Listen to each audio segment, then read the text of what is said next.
નમસ્કાર. ધોરાજીના કુંભારવાડા વિસ્તાર પાસે આવેલ કૈલાસધામ સ્મશાન ગૃહમાં રિનોવેશન કામગીરી ચાલી રહી છે. જોકે સ્થાનિક લોકોનો આક્ષેપ છે કે કામમાં રેતી, સિમેન્ટ, લોખંડ અને અન્ય બાંધકામ સામગ્રીની ગુણવત્તા જાળવવામાં આવી નથી.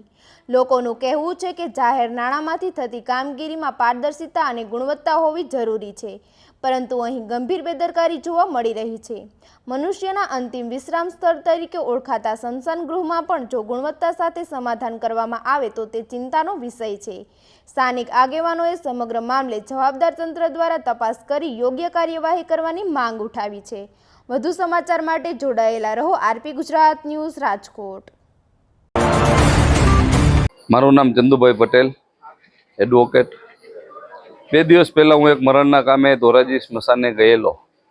ત્યાં જોયું તો અત્યારે જે સ્મશાનના નવીનીકરણનું કામ જે કોઈ કોન્ટ્રાક્ટરો દ્વારા થતું હોય, જે સંસ્થા દ્વારા થતું હોય, તે મેં જોયું તો બિલકુલ નબળી ગુણવત્તાનું કામ થાય છે.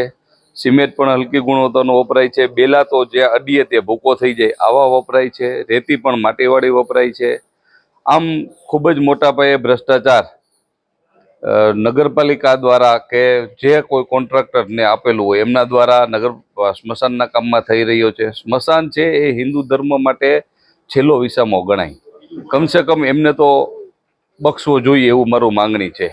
અને હિન્દુ ધર્મમાં દરેકને આજે નહીં તો કાલે છેલ્લે ત્યાં સ્મશાને જ જવાનું છે. એટલે કોન્ટ્રાક્ટરો અને જે કોઈ એમની માથે દેખરેખ રાખવાવાળા હોય એમને એક વિનંતી કે બીજે બધે ભ્રષ્ટાચાર કરો જ છો જે આપણે રોજબરોજ છાપામાં વાંચીએ છીએ, કમસે કમ સ્મશાનને તો મૂકો.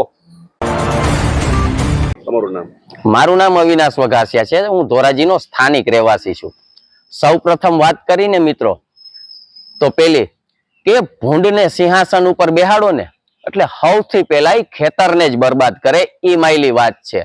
મિત્રો આજે તમે પાછળ જે જુઓ છો અને આપણે જે એરિયામાં ઉભા છે ને ધોરાજીનું સ્મશાન છે, અંતિમ ધામ છે. માણસ મરે ને પછી એને સારી જગ્યાએ જાય એના માટેનું આ મુક્તિધામ છે કે અહીંયા કે તમામ હિન્દુઓને અંતિમ સંસ્કાર કરવામાં આવે.